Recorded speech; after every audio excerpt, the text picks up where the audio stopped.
Oke, halo ya teman-teman sekalian. Selamat sore. Izinkan saya memperkenalkan diri. Nama saya Emisan Wisna Putra dengan NIM 122210139. Jadi di sini saya selaku praktikan saya di sini selaku praktikan perencana pada pembangunan gedung 4 lantai, spesifiknya itu terkait 3 lantai ditambah 1 atap. Nah, di sini saya akan mendesain terkait desain balok, desain kolom dan juga desain lantai pada perencanaan praktikan struktur beton. Nah itu tapi pada minggu sebelum UTS ini itu akan lebih dikhususkan pada desain balok ya, karena memang pada tugas besarnya sendiri itu baru sampai pendesainan buat si balok itu sendiri.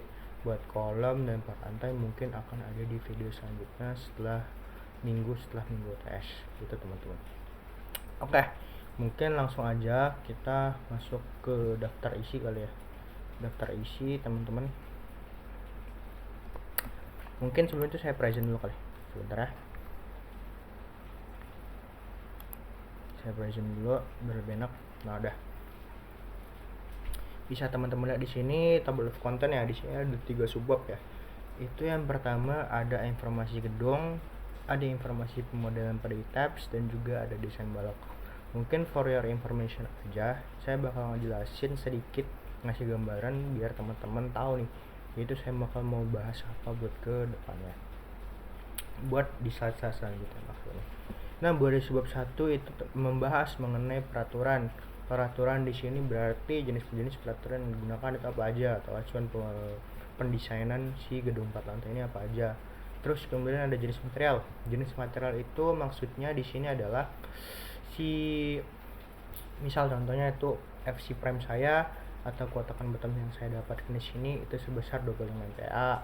Ada FY kuat lentur pada tulangan geser dan juga tulangan geser dan juga tulangan longitudinal. FY itu FY dan FYS atau FYT. Nah, kemudian di sini buat dimensi gedung ya. Dimensi gedung itu berarti saya dapat ukuran bentang. Saya di sini punya 2 bentangan.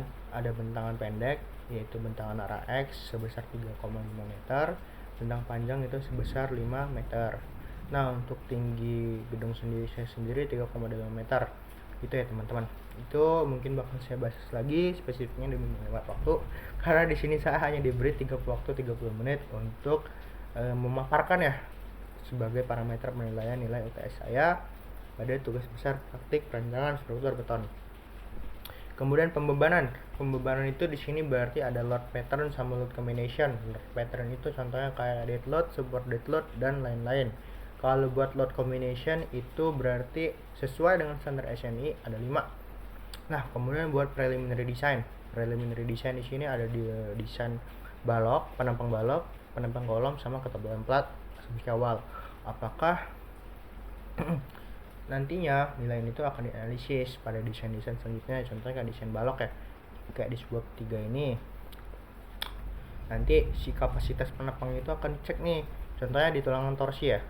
Sepanjang saya kerjakan, apakah kapasitas dari si penampang itu mampu memenuhi pada tulangan geser akibat adanya pengaruh dari tulangan torsi atau puntir gitu. Kemudian ini nih buat lendutan ya. Buat lendutan itu apakah nanti si baloknya itu pada bagian tumpuan ataupun bagian lapangan ya. Seperempat bentangan itu buat tumpuan, setengah bentangan itu berarti buat si lapangan. Itu dia bakal crack. Nah, itu juga nanti kelihatan di lendutan. Begitu teman-teman. Nah, buat tulangan tekan dan tarik sama tulangan geser itu buat nentuin analisis apakah asumsi yang kita gunakan di tulangan longitudinal yang kita pakai buat desain sama tulangan geser dan spasinya itu memenuhi terhadap ketentuan-ketentuan yang sudah disyaratkan. Oke, next ya teman-teman. Saya bakal langsung mulai terkait subbab pertama, informasi gedung. Buat subbab kedua nanti juga saya bakal jelasin ya spesifiknya. Nah, ini tadi ya teman-teman, seperti yang sudah saya jelaskan. Jadi acuan yang saya gunakan di sini untuk mendesain gedung 4 lantai, terkhususnya pada struktur betonnya, itu ada 5 ini ya teman-teman, bisa teman-teman lihat. Jadi ada SNI 2847 tahun 2019, SNI 1727 tahun 2020, 1726 tahun 2019, SNI 2052 tahun 2002 sampai 2017 terkait baju tulang beton. Kemudian ini ada PPI UG tahun 1983. Oke, bisa teman-teman lihat lah ya nanti terkait peraturan-peraturan yang digunakan ini. Oke, kemudian ini jenis material dan dimensi gedung yang udah saya kasih tahu tadi ya. Di sini saya dapat data buat kuat mutu tekan beton itu FC prime-nya sebesar 25 MPa. Kuat leleh tulangan lentur atau longitudinal atau tulang utama itu sebesar 422 MPa. Kuat leleh tulangan geser itu sebesar 280 MPa. Buat tinggi lantai itu sebesar 3,25 MPa. Buat bentang pendek itu 3,5 meter. Buat bentang panjang itu 5 meter. Dan fungsional bangunan sebagai apartemen atau rumah. Nah, fungsional bangunan itu teman-teman sendiri perlu teman-teman tahu ya, bahwasanya setiap bangunan kan punya fungsional beda-beda. Karena dia punya fungsional yang beda-beda, otomatis dia menopang beban yang berbeda-beda. Oleh karena itu, teman-teman perlu cek dulu nih buat pembebarannya. Misal fungsionalnya itu sebagai gym, maka teman-teman cek gym itu ada apa aja, dead load kan contohnya, beban mati yang ditunggu itu lebih besar daripada rumah pada umumnya. Nah, teman-teman cek tuh di SNI beban minimum untuk perancangan bangunan gedung. Nah, ini di SNI 17/2020 saya juga ngeliat di situ. Begitu teman-teman ya. Next. Nah, oke, kita masuk ke load pattern ya. Load pattern yang pertama itu ada pada dead load, teman-teman. Jadi di sini ada buat dead load itu ada 3 parameter ya yang diperhitungkan. Balok arah bentang X dan juga balok arah bentang Y. Kemudian ada lantai. Mungkin for your information lagi ya. Karena di sini langsung saya bahas terkait load pattern. Mungkin teman-teman ada yang bingung, "Bang, kenapa ini B kali H itu nilainya 0,2 kali 0,3. Jadi B itu berarti lebar si baloknya, H itu tinggi baloknya. Nah, itu didapatkan dari preliminary design penampang balok. Nah, saya itu dapat itu sebesar 200 mili buat lebar bawah dan juga tinggi buat si baloknya itu 300 mili. Makanya di sini dapatlah 0,2 dikali 0,3. Bentar ya teman-teman, minum dulu ya. Oke, lanjut. Kita lanjut.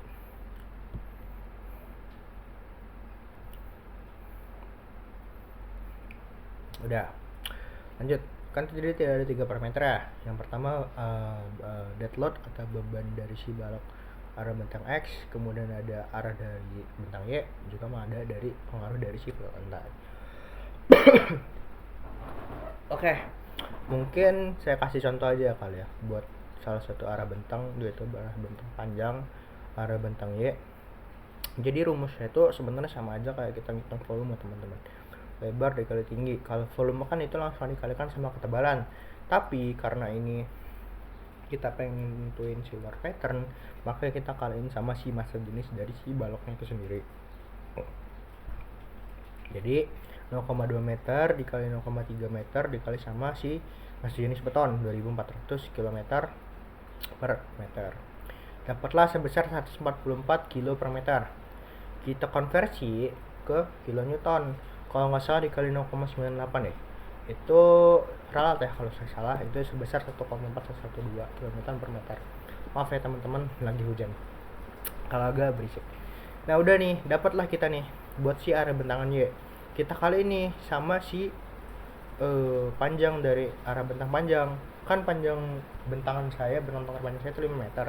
Makanya di sini 1,4112 buat si balok arah bentang Y dikaliin sama 5 meter. Dapatlah nih buat si dead load buat arah balok arah bentang Y itu sebesar 7,056. Itu buat si bentang Y. Buat bentang X sebenarnya sama aja ya teman-teman. Gitu. Nah, di sini ralat ya. Sebenarnya di sini itu saya pakainya 0,2 sama 0,3 karena ada penyesuaian lagi. Saya dapat info dari para asisten ya, bahwasanya itu kita buat balok itu disamain aja buat si dimensi ukuran, jangan beda-beda. Awalnya itu buat arah bentang X saya itu dapat 200 mili kali 200 mili buat baloknya. Terus arah bentang Y itu saya pakai ukuran 200 mili kali 300 mili. Nah, itu kata asisten saya pakai aja yang arah bentang terpanjang gitu, teman. Oke, arah bentang Y udah, arah bentang X udah. Kita ke lantai. Lantai sebenarnya sama aja ya teman-teman. Berarti panjang kali lebar. Panjangnya itu berarti arah bentang Y, lebarnya itu berarti arah bentang X. 5 dikali 3,5 meter dikali sama ketebalan. Nah, asumsi ketebalan saya di sini saya pakai 125 mili ya. Berarti dibagi 1000 dapatlah 0,125 dikali sama massa jenis beton yang saya pakai sebesar 2400. Dapatlah nilainya 5250 kg per meter. Nah, kita kalikan sama 0,98 dapatlah 51,425 kN. Ya udah teman-teman, tinggal kita tambahin. Dapatlah nih nanti si nilai dead load-nya itu sebesar 61,79 atau 61,80 kN kalau dibulatin. Itu buat si load pattern dead load. Buat SIDL atau super index dead load, beban mati total ya berarti. Nah, sebenarnya di sini ini adalah item-itemnya aja teman-teman. Teman-teman fokus di pentotalan dari si SIDL-nya itu. Jadi kan kalau balok itu ya pasti dia menahan yang namanya dinding itu pasti dinding, beban dari dindingnya itu sendiri ya kan. Yang pertama beban dari plat lantainya sendiri, yang kedua, yang terakhir itu dari plat atap. Nah di sini karena dinding saya itu ada sebanyak 3 lantai, makanya saya kalian 3 lantai. Plat lantai juga sama, di sini ada 3 lantai kan, berarti saya kalian sama 3 lantai. Plat atap, bang kenapa nggak dikaliin sama 3? Karena atapnya cuma 1, jadi kalian 1 aja gitu teman-teman. Udah nih, kita cari dulu nih SIDL dinding nih, saya contohin satu ya. SIDL dinding berarti panjang balok dikaliin sama tinggi kolom dikali sama berjenis bata. Sama aja kan kayak si dead load tadi. Panjang balok berarti bentang panjang tambah bentang pendek 3,5 meter tambah 5 meter dikali sama tinggi kolom 3,25 meter ditambah sama 3,25 meter bagi 2. Nah di sini teman-teman sebenarnya sama aja sih kan. Maksudnya di sini kenapa dibagi 2 itu karena kan kolom itu gini ya teman-teman, dia meneruskan beban yang dari atas dan yang dari bawah itu juga diteruskan, makanya dia itu setengah dari atas dan juga setengah dari bawah. Sebenarnya sama aja. Tapi berhubung tinggi kolom saya itu tiap lantainya sama, makanya tetap aja dipakai 3,25 meter. Nah nanti dapatlah hasilnya itu sebesar 6.906,25 kilo.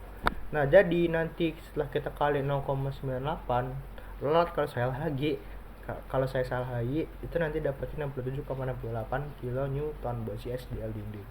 Nah jadi total SDL saya itu jadi dapatnya sebesar 298,43 kilo Newton gitu ya teman-teman buat si super dead load. Kemudian nanti ada lift load nih, ada lift load, ada lift roof, dan juga ada rain. Sama aja ya teman-teman. Buat lift load aduh tenggorokan saya kering banget, bentar ya teman-teman, saya minum lagi. Oke lanjut ya.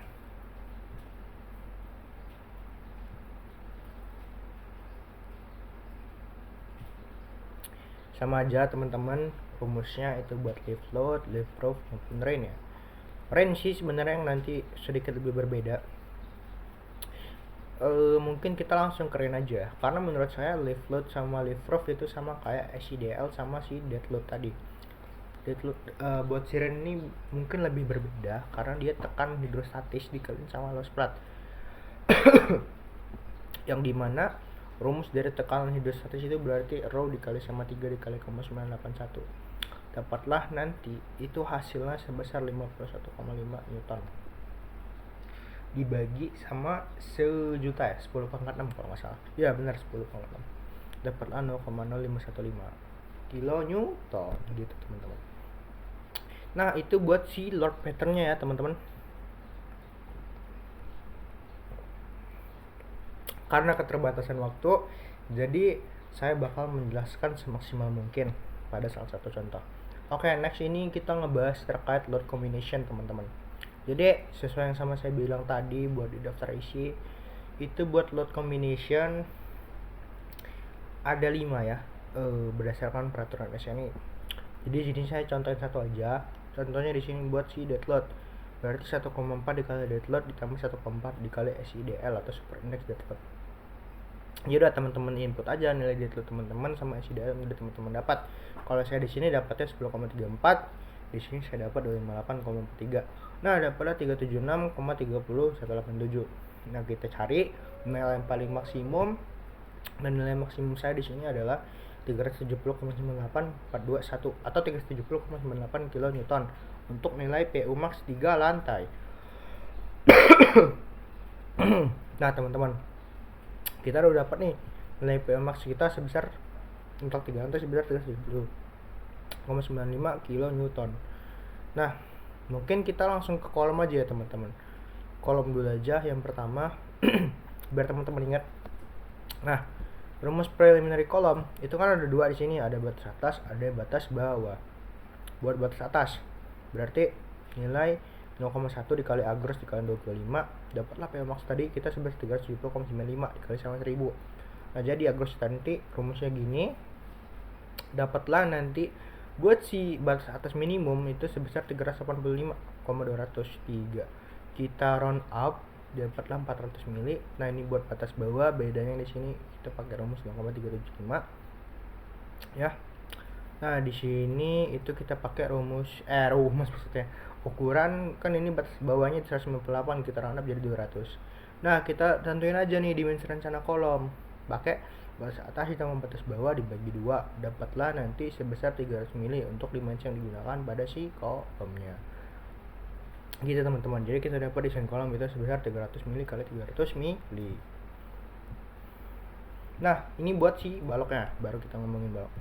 Balok itu pertama kita tentuin dulu untuk tinggi minimal ya. Karena pada balok itu ada dua kondisi, ada kondisi satu ujung menerus dan juga ada kondisi dua ujung menerus. Yang mana buat satu ujung menerus rumusnya adalah panjang bentangan. Nah, di sini saya pakai acuan bentangan terpanjang ya, dikaliin sama 1000 karena dia pengen dikonversi ke mili, berarti dikali 1000 dibagi 18,5. Nah, nanti dapatlah itu untuk satu ujung menerus 300 mili. Kemudian buat ujung menerus dapat 200 mili. Bedanya ini panjang bentangan dikali 1000 dibagi sama 21. Nah, kita pakai dimensi terbesar untuk si lebar untuk tinggi baloknya 300 mili. Oke, next. Itu kita mencari lebar bawah. Rumus lebar bawah itu setengah dari tinggi minimal sama sepertiga dari tinggi minimal. Kita pakai nih nilai yang paling gede. Itu dapat sebesar 200 mili. Berarti 300 mili dikali 200 mili. Berarti tinggi 300, lebarnya 200. Kita dapat dimensi 300 kali 200 sama kolomnya 300 kali 300. Oke. Nah, ini buat si lebar penampang ya. Ini buat penampangnya. Buat tulangannya di sini nggak bisa diajin-ajin teman-teman. Karena kita belum analisis nih di tulangan lentur, geser sama torsi melintannya. Jadi ini gambar anggaplah buat si penampangnya doang. 300 kali 200. Oke. Nah, ini buat gambar tulangan kolom. Gitu, teman-teman. Nah, di sini kita baru masuk ke preliminary design plat lantai. Nah, jadi buat desain plat lantai itu ada 4 ya sebenarnya acuannya. Kan balok itu ada balok tepi, balok tengah. Maka dari itu balok tepi kan ada dua bentangan ya, ada bentangan Y, ada bentangan X. Buat balok tengah juga sama, ada balok bentangan, balok tengah bentang Y, ada balok tengah bentang X. Nah, oleh karena itu untuk mengefisienkan waktu ya teman-teman, di sini saya cuma bakal menjelaskan salah satu contoh aja.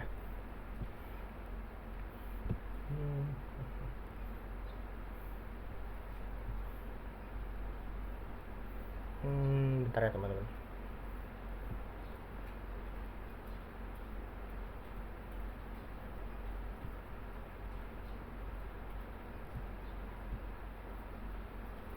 Oke, di sini saya bakal ngejelasin buat si balok tengah bentang X-nya aja. Nah, di sini saya punya lebar kolom itu sebesar 300 mili yang kita dapatkan di prelim kolom ya tadi. Bentang arah pendek 3500 karena dia kita ninjau di bentang X. Kemudian ini ada asumsi tebal awal. Tebalan 430 mili. lebar balok 200 mili, tinggi balok 300 mili, tinggi badan balok itu 300 diper 120 dapat 170 mili. Kemudian ini buat lebar flange efektif ya teman-teman. Buat BE itu pakai ini sebenarnya ada dua rumus. Nah, jadi kita pakai nih nilai yang paling minimum dari kedua rumus ini, kita dapat 540 mili. Kemudian ini ada luasan bagian sayap. BE kali HF dapatlah 70.200.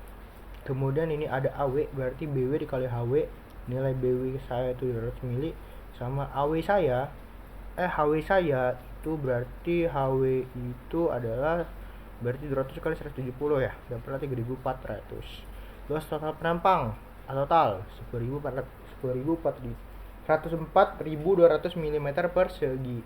Kemudian ada titik berat global, bisa teman-teman lihat lah ya di sini buat perhitungan si desain plat lantai. Bentar saya cek waktu saya dulu sisa berapa lagi. Waduh, sisa 5 menit lagi.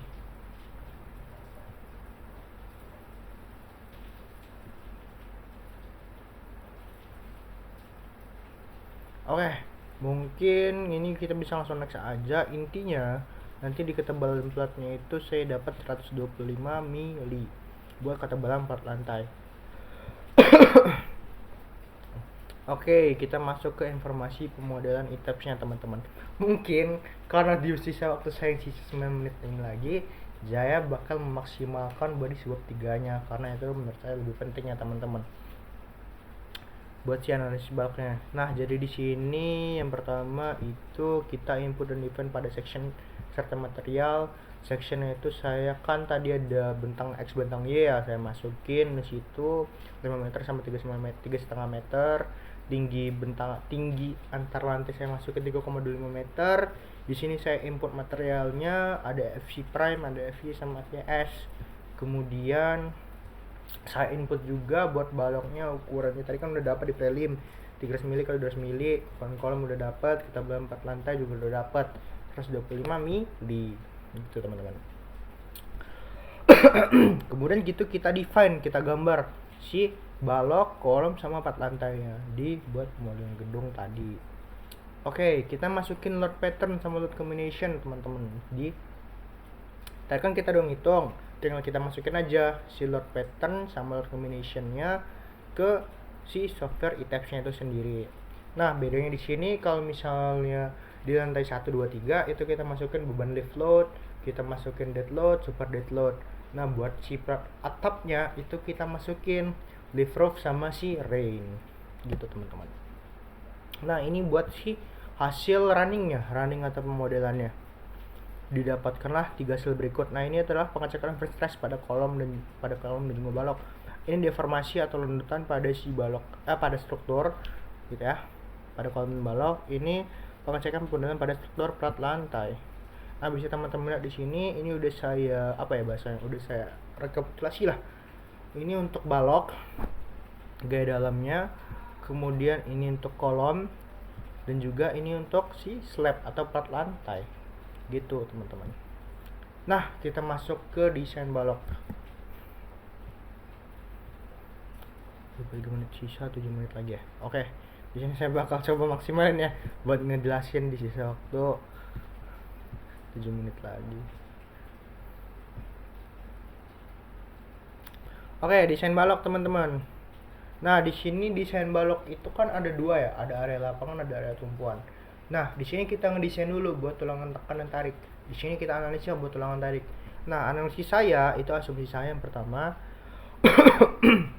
saya pakai tulangan tarik ukuran 3D13. Ya berarti itu buat tulangan tarik pada serat tarik bagian bawah si baloknya itu saya pakai tulangan tarik berjumlah 3 buah dengan diameter itu sebanyak 13 mili. Nah, di sini saya asumsi tulangan tarik telah leleh sama kondisi penambang beton dalam keadaan reinforce, yang mana bakal kita cek nanti ya, kondisi zona tarik juga. Nah, gini kita mencari nilai A berdasarkan keseimbangan keseimbangan horizontal, yang mana sigma H sama dengan 0, C sama dengan T. C itu berarti gaya yang bekerja pada seret tekan pada bagian penambang atas balok. T itu berarti gaya yang bekerja pada tulangan tarik balok. Itu teman-teman. Kemudian kita cek keadaan penampang apakah sudah unreinforced ya pada rasio tulangan minimum, pakai dan maksimum. Ternyata di sini memenuhi teman-teman. Kemudian di sini kita mencari faktor reduksi. Didapatkan nilai faktor reduksi itu sebesar 0,9. Nah, momen nominal ini pakai rumus luas tulangan tarik atau AS dikali sama FB dikali sama D dikurang sama A per 2. Nah, dapatlah nanti momen ultimate itu yang udah dapat di rekapitulasi tadi sebesar 11,63 lebih kecil daripada faktor reduksi dikali sama momen nominal, dapat 30,18, yang mana ini memenuhi. Nah, teman-teman, for your information, kalau misalnya nilai momen ultimate yang kalian dapetin itu memang lebih kecil daripada faktor reduksi dikali momen nominal, tapi gapnya itu jauh, misal 11 sama 100, maka itu teman-teman harus memperkecil ukuran dari si tulangan tarik, dimensi tulangan tarik yang teman-teman gunakan. Misal saya di sini 3 di 12, 3 di 13, kalau misalnya kejauhan gapnya, itu bakal saya perkecil lagi pakai tulangan tarik 2 di 10 misalnya gitu, teman-teman. Itu buat tulangan tarik area lapangan. Tumpuan juga sama, teman-teman. Tumpuan juga sama aja. Kemudian di sini ada tulangan geser ya. Baru di sini kita ngedesain tulangan geser atau tulangan cengkang atau bagel yang biasanya disebut sama tukang-tukang ya. Nah, di sini ada jumlah tulangan, ada D diameternya, ada jarak efektif. Jarak efektif atau tinggi efektif itu berarti jarak dari serat tekan menuju tulangan tarik kita ya, teman-teman.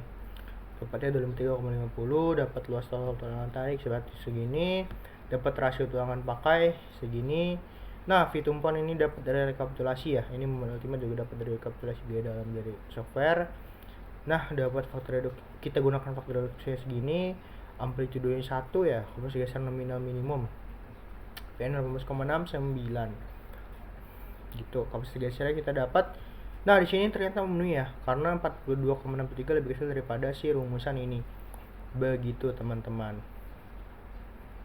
Nah, ini ada zonasi penulangan geser ya, teman-teman. Nah, di sini saya jelaskan dulu kenapa saya milih lantai 1, karena kondisi beban yang dihasilkan pada pemodelan software itu yang paling besar ada di lantai 1, teman-teman.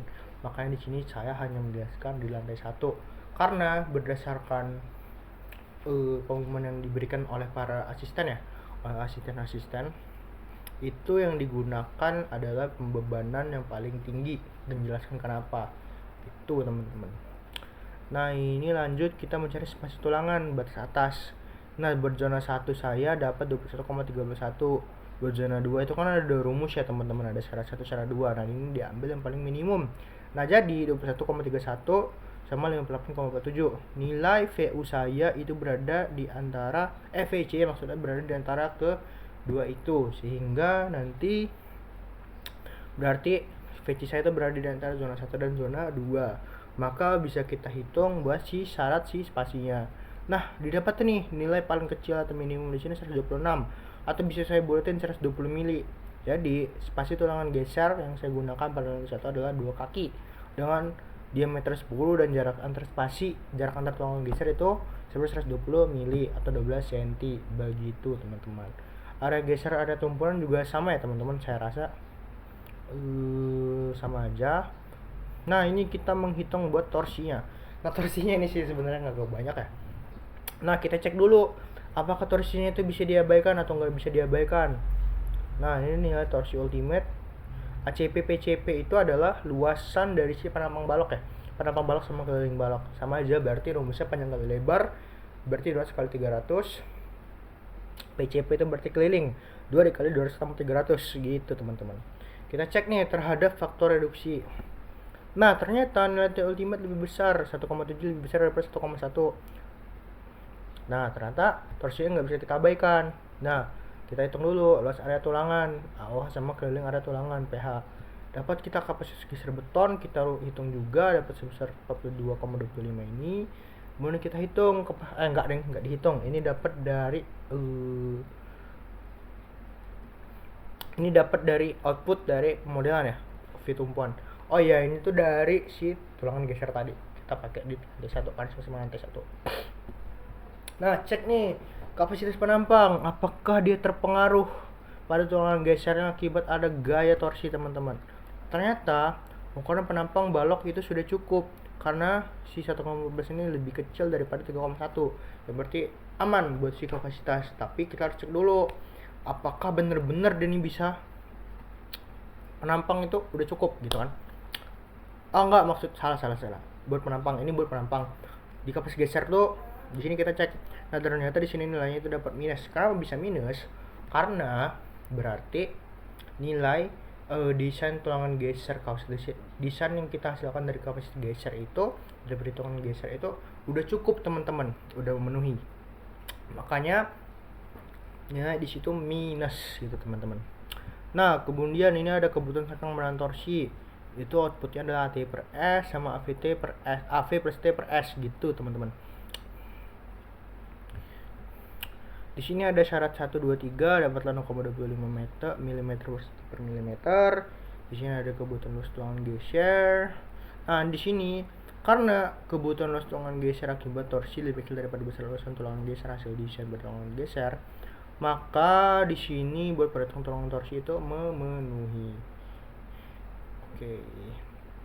Cek spasi minimum digunakan terhadap. Nah, di sini spasinya itu ada pengaruh juga perubahan dari si syarat SNE. Jadi awalnya 120 kita pakai 60 mili buat spasi antar tulangan. Nah, ini buat si tulangan geser tadi ya. Nah, sekarang ini kita cek terhadap tulangan longitudinal atau tulangan utama. Dan ternyata di sini dapat juga sama. Jadi kebutuhan tulangan longitudinal itu sudah mencukupi untuk menahan gaya torsi yang terjadi pada balok. Jadinya tulangan geser maupun tulangan torsi itu tidak terpenuhi akibat adanya gaya torsi atau puntir yang bekerja pada balok. Begitu teman-teman. Nah, ini buat pendapat tulangan longitudinal dan geser. Dulu saya gambar ya. Jadi teman-teman lihat di sini ada pertulangan AA, BB sama CC. Nah, ini buat lendutannya teman-teman. Nah, ternyata di sini balok itu terletak karena di sini ada momen crack ya. Nah, di sini kita hitung lendutan akibat beban mati. Di sini kita menghitung lendutan seketika atau lendutan instan. Dapatkan lendutan instan itu sebesar 3,40 mili. Di sini kita menghitung lendutan akibat beban mati dan beban hidup. Dapatlah hasilnya itu ini 2,34 ya. Nah, dicek ternyata oke.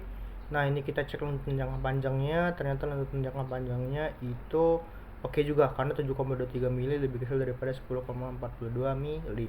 Nah, ternyata baik dari torsi yang menghadapi tulangan geser sama tulangan longitudinal itu kapasitas dari desain kita di tulangan longitudinal sama desain tulangan kita di tulangan geser itu memenuhi untuk menahan dari adanya lendutan dan juga gaya torsi.